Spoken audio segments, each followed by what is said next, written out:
Hey, everybody. This is Dominic DeAngelo, WrestleZone.com. Today's date is April 7th, 2021. And I am happy to have with me here none other than Richard Holliday, who will be facing his former friend in Gino Medina April 14th and defending, well, his Caribbean title. There's a little bit of controversy on that, but maybe Richard can kind of help clarify it a little bit for us. You defeated Savio Vega in a Caribbean strap match.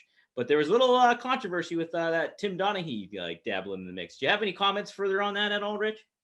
Well, the first thing I'd like to comment on is Gino was and is not ever my friend. So I'm not going up against a former friend here. This is just somebody that I used in the Dynasty to my advantage. And I will openly say that. And yeah, I can't wait to slap some respect into his mouth. And then in regards to Savio Vega, he is like the tumbleweed in the background of my rear view mirror in my Bugatti when I am driving. He's just so far out of my realm of thought. I can't even begin to describe it to you anymore. I made that man relevant again, and he can thank me for that. He could send a postcard to my lawyer/father's office. Other than that, I'm focused on slapping Gino in the face. Now, do you still own the rights to his mother's condo down in Puerto Rico? That's so funny. I do. The Airbnb right now, the market is actually not bad. I'm making a ton of money off of it. So it's fantastic. So yeah, thanks for that, Savio. Your mother's house is actually selling. I think it's just because of the way that I marketed it. Wow, man, that's some rough times. Not only did he get defeated by Mil Muertes, but he's got that to deal with too. I don't know. Well, okay. Well, as far as Gino, when did this rift exactly start? I know you said you were never friends with him, but when did the rift in the Dynasty end up starting? I know he was kind of not showing up to some stuff, and there was a little controversy there. Can you give a little bit more detail? He was just very undynastic. I mean, I brought him in, and I expected a lot out of him. I mean, he did have a lot of promise, a ton of potential. I wouldn't have scouted him or recruited him if he didn't. So I'm not going to come out here and publicly deny things like that. That would be foolish, right? I did recruit him to the Dynasty. That happened. That's a fact. But like any great businessman, you learn along the way. His market was just trending downwards. He was just not dynastic. He wasn't coming out to dinner for us. When he did, he never paid. He never bought around ever. He's cheap. He never tipped. I always extra tipped, and he never did because he was just undynastic. He doesn't know what to do. His sunglasses are fake. His suits never fit him properly. I mean, have you heard of a tailor, Gino? It's not that hard. You get the suit tailored. It should be custom. Anyway, when I ever found out that his suits weren't custom, I mean, I blew a gasket there. So, all of these memories are not fond thinking about Gino. So I don't want to talk about all of the undynastic things that he did anymore because there's a litany of them. But just know, he was just not a fit for the Dynasty, and he was just good riddance overall. Well, okay, so you're defending the Caribbean title against him. How do you think you have? Would you say you brought prestige back to this belt in particular? And it is officially recognized by MLW now, correct? Prestige. Mm-hmm. I've brought so much more than prestige to this championship. I have taken this Puerto Rican hunk of metal, dusted it off, sandblasted it, power washed it, and brought it back to the limelight of professional wrestling. This is the most talked about championship in all of Major League Wrestling, and I would argue possibly professional wrestling as an industry in its own. The media coverage that this championship has gotten is quite astounding. And on the other token, it's not that astounding because I'm holding the championship. And I knew all of these things were going to happen. And I am doing such great things for the consumers/consumer niños, for IWA/MLW. I mean, this story was picked up by NBC, ESPN, Sports Illustrated, major publications talking about my Caribbean championship. It was all over. Yeah. Was all over. The fact that I wasn't recognized for so long is so humorous to me. And now it's just like, hey, court, you didn't want to recognize me for the longest time. Well, guess what? I'm just going to get a ton of publicity for the company, but mainly for myself. Well, you know, something else that you guys got publicity for was how you guys handled going into the pandemic at MLW. It was you guys took your time, waited, and then picked back up when it seemed to be the right time and did it in a very, very safe manner. So coming from that, what was the benefits to wrestling in the new environment as well, but what were also the challenges for you personally in the ring, or just kind of getting accustomed back into the wrestling world, during the pandemic, so to speak? Well, first and foremost, MLW did a tremendous job handling COVID and the pandemic as a whole. My lawyer / my father was certainly involved in the planning and the zoning of this, because I'm not going to risk my health at all, Right. and I guess the rest of the roster benefited from that, so they can all thank me. But other than that, the environment was quite different. There was no consumers in the stands. And of course, this is a consumer driven industry. And, as athletes, we do sometimes respond to them. I don't pay too much attention to them, but I can imagine others were quite affected by having the lack of consumers. So it was certainly an interesting environment, but nothing I can't handle and nothing I still don't thrive in. You showed it too. I mean, I'll be honest. I mean, we saw the Opera Cup and the finals there, or you were in the tournament there, and then you, I mean, obviously in that strap match too, man. It's you guys seem to flourish pretty darn well.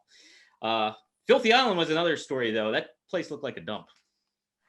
Well, it didn't just look like a dump; it was a legitimate dump. And Tom, kudos to him to try and market that as something tropical and luxurious. And I went there as a businessman, possibly looking to invest in.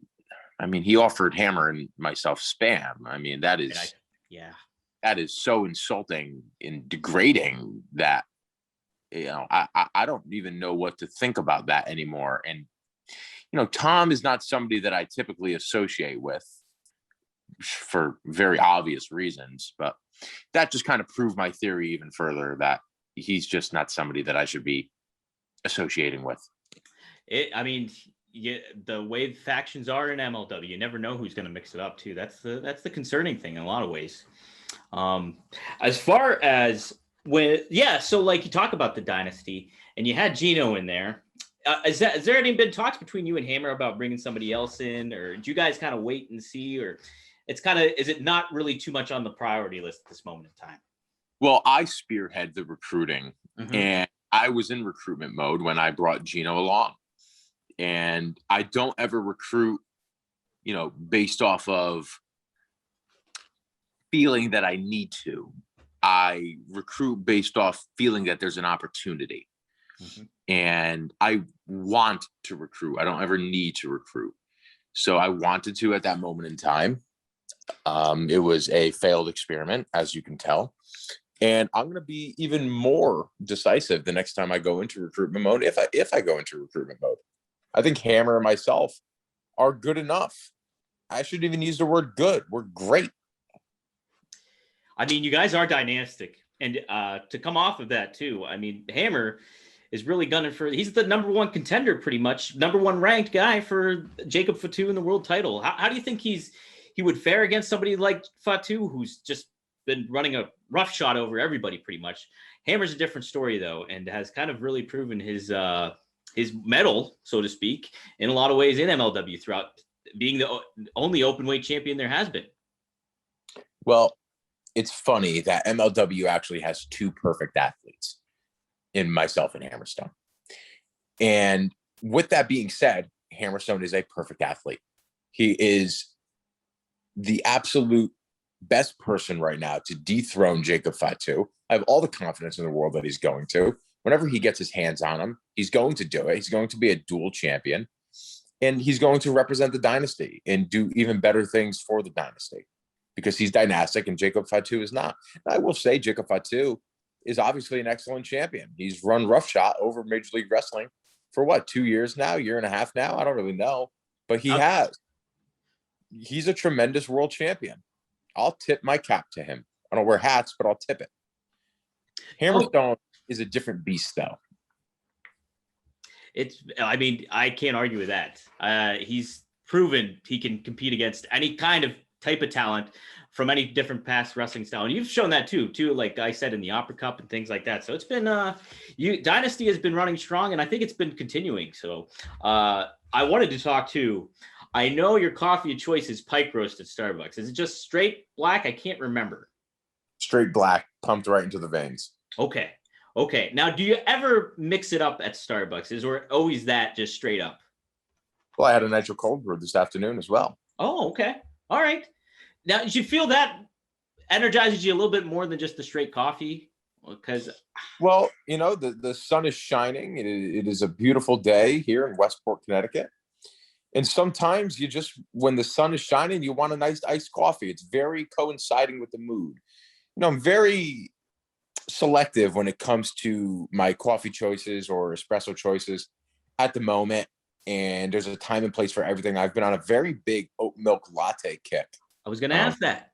From local establishments, and I'm obviously a huge supporter of coffee in and of itself. So oat milk lattes, whenever I feel the need to, sit down and do some of my busy work that I do. But to start my day, it is always a black coffee, always. You can't beat that. I mean, just straight to the vein, like you said. It's very much so. I dabble with a little non-fat milk, but that's kind of it. That's very undynastic, I have to say. What can I say? It's, I need a little bit of something to settle it down. That's it. Now, and I'm blonde roast too, so I guess kind of strikes out both ways. You're just way over there. You're just way on the other side. With milk? Ugh. Well, is there a certain deal breaker? Say if you're hypothetically, you're recruiting somebody. You go to Starbucks, they make an order. What is an immediate deal breaker if they order something at Starbucks? What are you like, okay, he's out. There's no chance. If they put sugar in their coffee, that's a big deal breaker. If they do a dairy milk in the sense of I would be out. You'd be so out. Yeah, the door would hit you on the way out without question. I'd throw you right out of the store. No sugar, no dairy. Don't get cute. If this is a business meeting, let's keep it business here. I guess I can't argue that. I'd be out anyway. So, okay. Speaking of business stuff, you have the marketing background. I was curious, and we talked about that a lot too in the last time we interviewed, was about MLW's direction with marketing and how they've handled themselves. I'm curious too. Now, obviously, this is way down the road. Have you thought about what you want to do post-wrestling career from a business or marketing perspective? Is there certain niche you want to go into? Is there certain aspects of marketing and business that you would like to go after you're done in the squared circle? Absolutely. I think any great businessman always looks into the future and has something that they are not looking forward to, but planning on doing. And I do plan on having a very long, illustrious wrestling career where I make so much money that it is jaw-dropping and nauseating to other people within the industry, but I expect nothing less, and I'm sure you do as well. Mm-hmm. But when that day comes, when I do have my final farewell and I bid adieu to pro wrestling, I will own a chain of coffee shops scattered throughout the country, most likely in huge financial districts that are also college towns. That is the absolute best way to continue to have foot traffic and have a very prosperous business. So that is my plan, to do that. Maybe I'll open up a wrestling school, Dynastic wrestling school. I probably won't do that, but if I did, I'm sure it'd be wildly successful. Could be very selective in the recruiting process too. Right. I wouldn't let just anybody in there. No, you can't. Not some Joe Schmo or, you don't want to mess with that. All right. Well, I did want to ask you about, you're a Yankees fan, right? I am. I do Yankees. Support the Yankees. Okay. So if you had to give name your top 3 favorite Yankees, who would they be all time? Of all time, I would have to say Robinson Cano. Okay. Was somebody who, when I was first starting to watch the Yankees, and really understand the game, Robinson was just becoming a superstar. So I was very fond of Robinson Cano. I was very fond of Mariano Rivera, obviously. And I loved Alex Rodriguez. Those are some good But three. the honorable mention is Hideki Matsui. I was gonna, you know what? I was just thinking of Hideki on the walk over back to my place. I was like, he's such an underrated player. I feel like from what he brought to the team, I really liked Hideki a lot. Wildly underrated, and was a pivotal part of the World Series wins that we had. Big Hideki guy. And I very much remember too, just like the cultural and societal impact, like that name brought too. I remember how big, like, oh, they're getting Hideki Matsui, and you heard so much big things about him, and like, just the fact that that lineup was so stacked, he just kind of got lost in the shuffle in a lot of ways from a media perspective, I would say. Yeah, Hideki was great.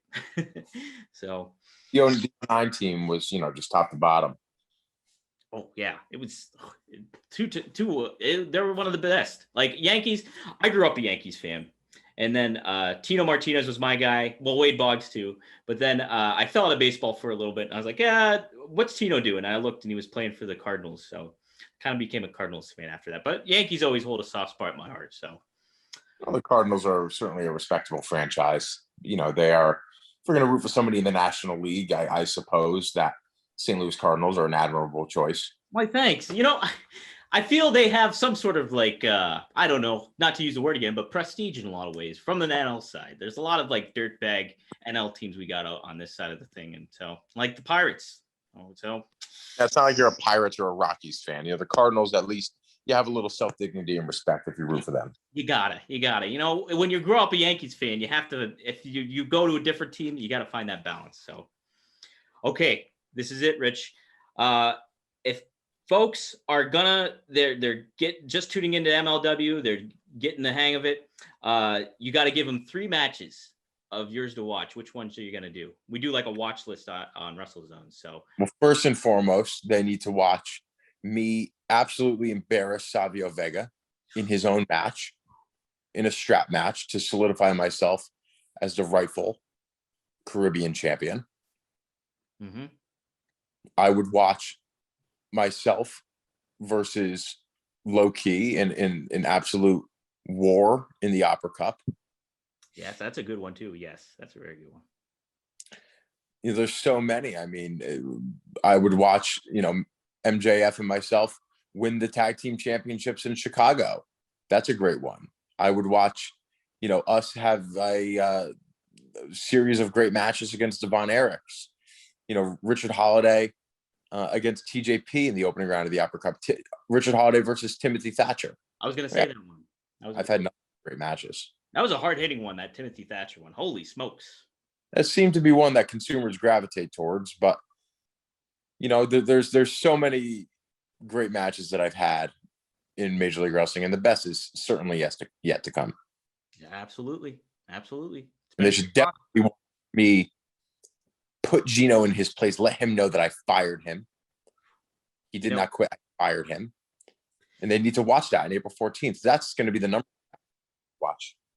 Yeah, I tell you what, hard hitting plus a title on the line. The stakes are high, Rich, for you and for Gino. I mean, it's what's going to happen. Tune in on April 14th, everybody. Rich, how do they follow you on Twitter, social media, all that stuff? Follow me at Most Marketable on Twitter and Instagram. It's the same handle. Well, there we go. Cool. All right. Rich, thanks for joining me. And this is Dominic DeAngelo, WrestleZone.com. Follow me at Dominic DeAngelo. Follow WrestleZone at WrestleZone.com. And then go to WrestleZone.com for all your wrestling news needs. All right. Thanks, guys.